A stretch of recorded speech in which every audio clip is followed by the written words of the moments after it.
নমস্কার বন্ধুরা, জ্যোৎস্নার রীতিকথায় আইটি নতুন পর্বে তোমাদের সকলকে স্বাগত জানাই। আশা করি তোমরা সকলেই ভালো আছো। তাই বন্ধুরা, আজকের পর্বে তোমাদের জানাতে চাই গণেশ চতুর্থী কত তারিখে পালিত হবে তার পূর্ণাঙ্গ সময়সূচি এবং এই পুজো করতে কি কি উপকরণ লাগে। এর পাশাপাশি আরেকটু তথ্য তোমরা জানবে যে যদি তোমরা বাড়িতে প্রথমবার গণেশ চতুর্থীর পুজো করো তাহলে কোন নিয়মগুলি তোমাদের মানতে হবে। তাই স্কিপ করো না, পুরো পর্বটি দেখো। ভালো লাগলে অবশ্যই শেয়ার করে দেবে, লাইক করে দেবে, আর পাশে বেল আইকনটিকে অবশ্যই প্রেস করে রাখবে যাতে পরবর্তী ভিডিওর নোটিফিকেশন সবার আগে তোমাদের কাছে পৌঁছে যায়। বন্ধুরা, প্রতি বছর ভাদ্রপদ মাসের শুক্লপক্ষে চতুর্থী তিথিতে গণেশ চতুর্থী পালিত হয়। গণেশ পুরাণ অনুযায়ী এই তিথিতে তিনি জন্মগ্রহণ করেছিলেন। শাস্ত্রে গণপতিকে প্রথম পুজোর মর্যাদা প্রদান করা হয়েছে, অর্থাৎ যে কোনো শুভ অনুষ্ঠানে সর্বপ্রথম গণেশের পুজো করা যাবে, তখনই সেই পুজো সম্পন্ন হবে এবং পূর্ণ ফল লাভ করা যাবে।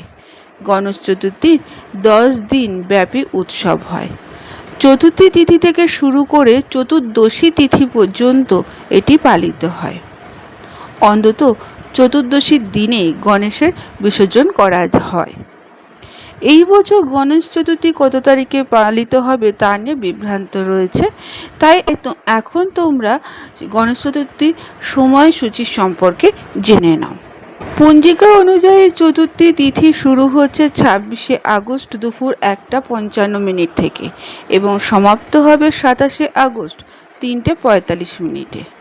উদয় তিথি মেনে 27শে আগস্ট গণেশ চতুর্থী পালিত হবে। আবার যারা চতুর্থীর ব্রত করবেন তারা 26 তারিখে উপবাস করতে পারেন। দিনে সন্ধেবেলা চাঁদের পুজো করা হয়।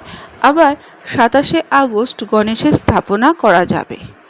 গণেশ পুরাণ অনুযায়ী দুপুর নাগাদ গণেশের জন্ম হয়েছিল, এই কারণে 27শে আগস্ট গণেশ চতুর্থীর পুজো হবে। 27শে আগস্ট থেকে 6 সেপ্টেম্বর পর্যন্ত, অর্থাৎ চতুর্দশী পর্যন্ত গণেশ উৎসব পালিত হবে।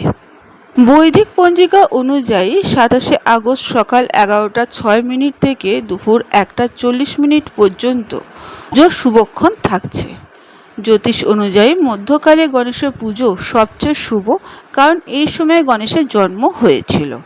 বন্ধুরা, এইবার আমরা জানব গণেশ চতুর্থী পুজোয় কি কি উপকরণ লাগে।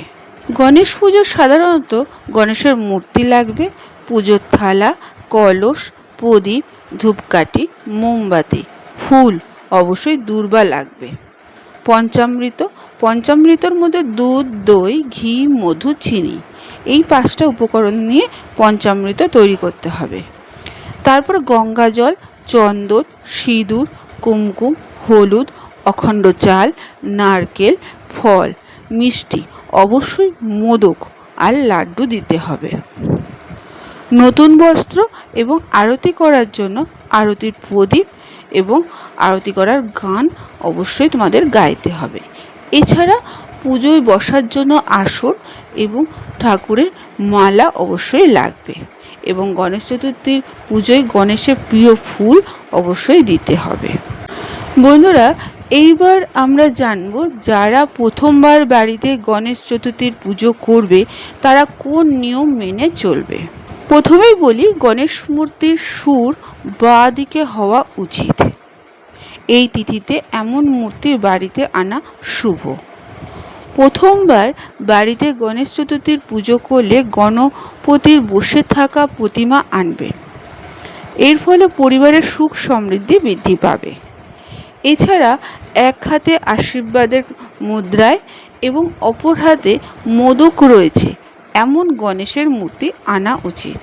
এই মূর্তি স্থাপনা করা অত্যন্ত শুভ। তারপরে বলি, গণেশের মূর্তি ঈশান কোণে স্থাপন করবে। এমনভাবে মূর্তি স্থাপন করবে যাতে গণপতির মুখ উত্তর দিকে থাকে।